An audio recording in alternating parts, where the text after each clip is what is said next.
Joining us now on the Fan Guest Hotline, and you can see his pretty bald head right there on YouTube as we're streaming this baby live with the Fan Milwaukee on YouTube. You can watch our guy Mike Wahle, former Packers offensive lineman. Follow him on Twitter at Mike Wahle68. Mike, thanks for coming on, man. How are you? I've been great, Sparky. How you doing? Doing good. So obviously, you're on social media. You deal with Packer fans. I'm sure you saw the gigantic overreaction to what that game was, especially with the offense. I mean, you got Reed in a walking boot. Wicks wasn't really out there. Dobbs, obviously, with a couple of drops. I get that. I mean, was there supposed to be some type of big reaction to preseason game one with the starters playing? Well, we're supposed to have a pretty good offense, and these guys have been around together. The majority of those guys have been around together for a couple of years now, so you think you're going to perform a little bit better. What usually happens in these situations, and it happened here, is the defenses early in the offseason are just a little bit more physical than the offenses. And I think the Jets certainly were, particularly up front. I think up front, we had some good performances, certainly, if you look at the totality of the game, but there were more than a couple of plays, particularly in the first two series, that the defense got the better of us. That's something you don't want to see, but, like you said, man, it's first preseason game. I mean, the biggest question going into this is whether or not they were going to play at all. So it's like we had this big build-up for drama for not too much output. Okay, so from an offensive lineman perspective, Mike, I mean, training camp practices, watching the beat writers tweet about it and everything else, you're right. The defense has pretty much been winning throughout training camp, and it appears it's that way across a majority of the league. But from my perspective, it's all about Jordan Morgan, right, at left tackle in this competition with Rasheed Walker, who's dinged up and hurt. And then the other guy that everybody's watching on defense, because the Packers pretty much told us this is how we're going to get better on defense, is Lucas Van Ness and the job he's doing. How closely should we be watching this? Or do we get in a position of where we're overanalyzing things? Because like today, Lucas Van Ness had a big day, like best day of camp he's had to this point by far. Which is great. I mean, the fact that we have access to all this stuff is fantastic from a fan perspective. But if you're a player, you're sitting there like, are you really going to judge me play? Are we going to have to go and watch social media play by play, snap by snap? It's a difficult world to live in. I know it's the world that they signed up for, right? But Jordan Morgan's a prospect, and both these, you're talking about two guys who are really good football players, but unfortunately for them, got drafted in a position where they're expected to contribute right away, and they weren't able to do that at the level that is expected of them, right? So they're just all of this is a consequence of where they were drafted, not necessarily the quality of player that they're going to become. Jordan Morgan looked good in that game. I thought he looked like he fit with. He certainly looks like the part on the field, and we'll have to see how that whole thing plays out. Obviously, he's going to get his chances because of the place he was drafted, and even though I think that Walker has more than earned his spot at the left tackle position. And then you look at Lucas Van Ness, and he was a project in college, and then he was a project, but he was also the 13th pick in the draft. And, my notes as I came away from that game were like, he's still a project. He's very blockable. He still doesn't have a lot of go-to moves. He gets to the top of his rush, and he ends up with a bull. I know he's a fantastic athlete, and with effort, you can make some plays in this league. But again, it's like you're setting the bar at 13th pick in the draft, and, that's a high bar to get over.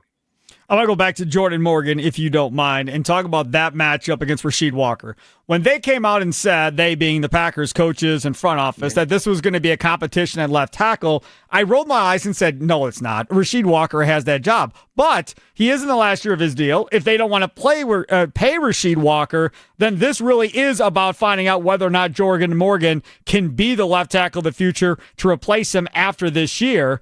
Do you foresee it as a real battle, or Rasheed Walker just that far and away better that this better not be a competition per se?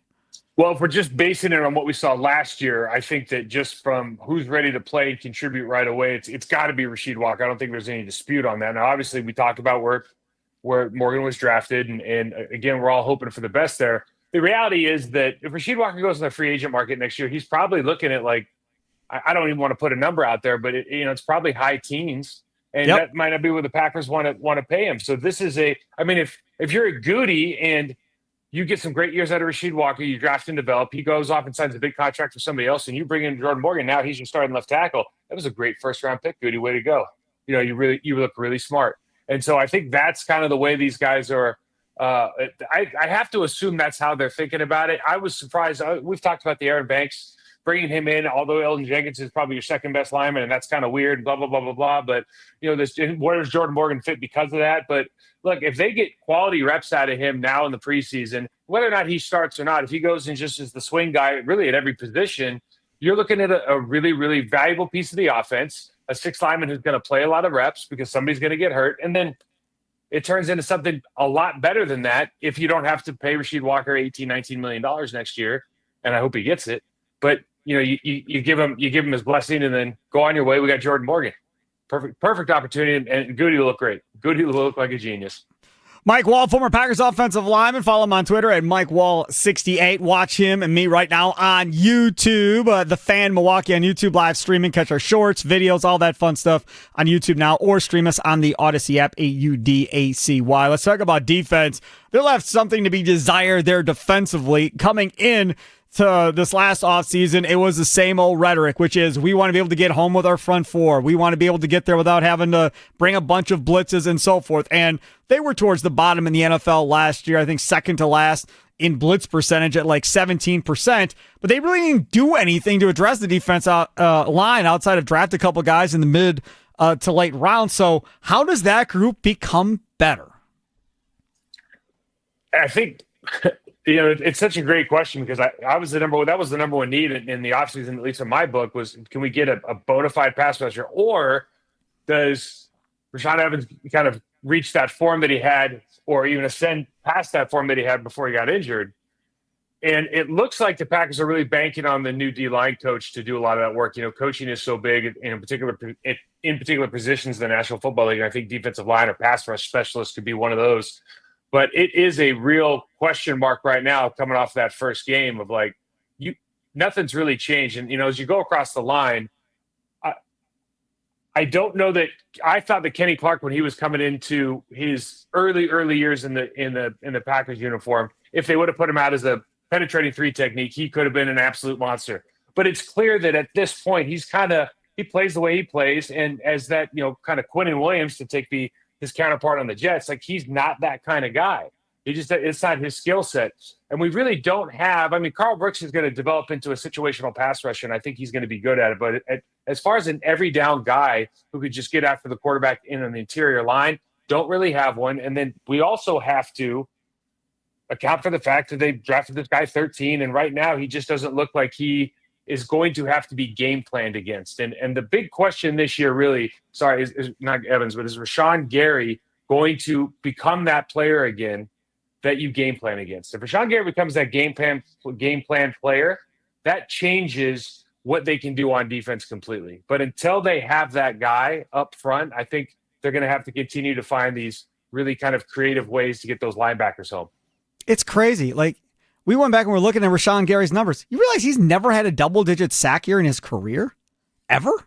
He's just such, the thing about Rashawn Gary is I don't personally like the way he thinks about pass rush, but as far as a player, how he plays against the run, how much energy he brings, the things that he can do just from a pressure standpoint, he's a phenomenal player in the National Football League. He just doesn't quite have whatever that last piece of the puzzle is to get home as much as he probably should, given his talent level.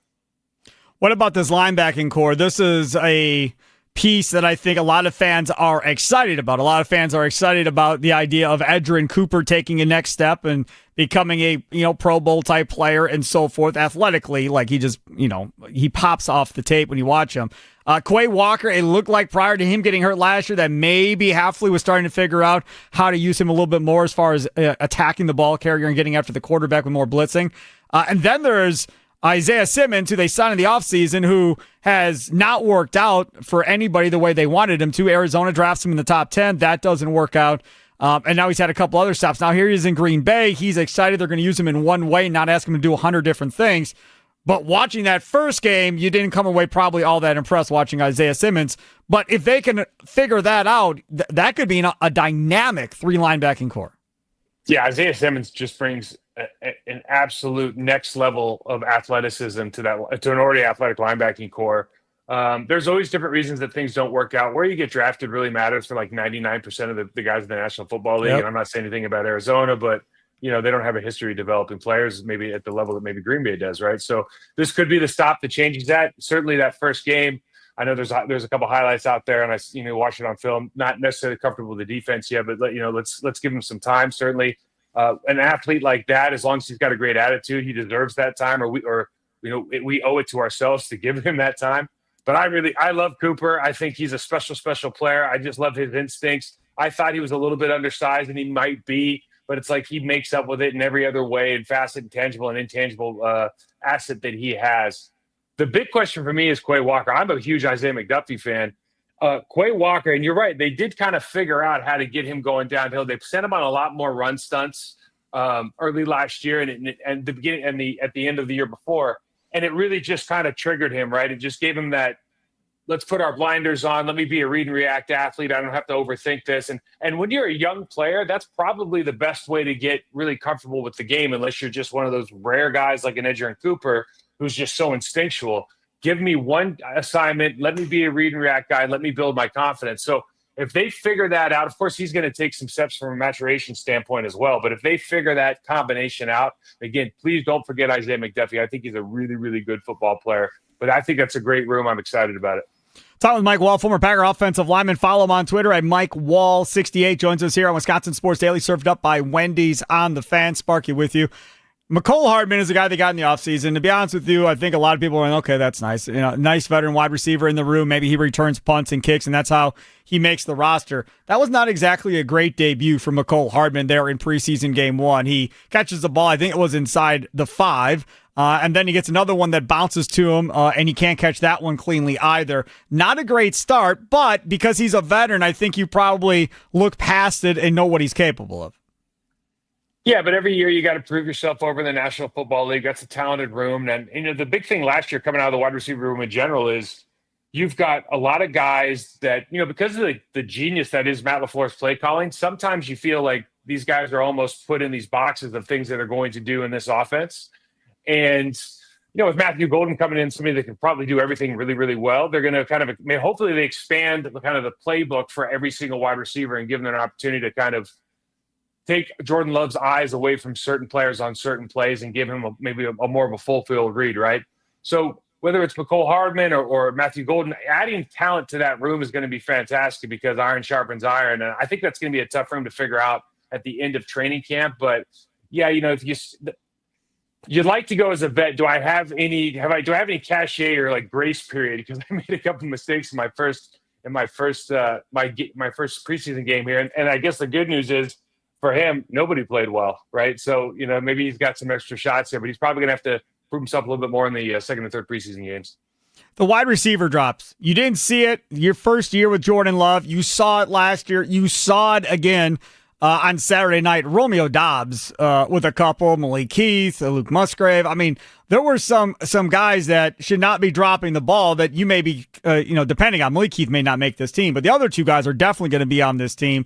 And if they have drop issues again this year, whether it be Reed, Wicks, Dobbs, or whatever, they're going to have to think long and hard as far as what they're going to do with that wide receiver room going forward if they have similar drop problems as last year, because Matthew Golden doesn't look like he drops anything. Yeah, all the reports out of that Matthew Golden's like this. He's kind of a unicorn in the way he moves. His hands are fantastic. And it would be not unprecedented, but it'd be pretty rare where the rookie kind of sets the tone for the entire room and the way that we go about our business. And I don't necessarily think that's the case because I think they got a lot of great pros in that room. But, somebody's got to set the standard. And if it's him, so be it. If everybody's got to follow the rookie, then that's what it takes. It's surprising that particular problem is rearing its head again, not because these guys are literally named receivers, but, after you have a season like you did last year and everybody's kind of talking about the drops maybe more than the production, it's like you go back into the lab and really work that craft. You come back to training camp, you should look fantastic. So, you never know what's happening in between these moments, but I was surprised to see drops going in early here in the preseason. He is Mike Wahle, former Packers offensive lineman. He is great at what he does. Follow him on Twitter at Mike Wahle68. And as always, Mike Wahle, I'll let you plug on the way out. What you got? Yeah, I'll tell you what, I've been living over in Germany. I'm working with the Frankfurt Galaxy for the last actually almost a year now, Sparky. So when I watch football now, it's like the games start at 12:30, 4 o'clock in the morning. You got to be a real fan, baby. You got to be a real fan.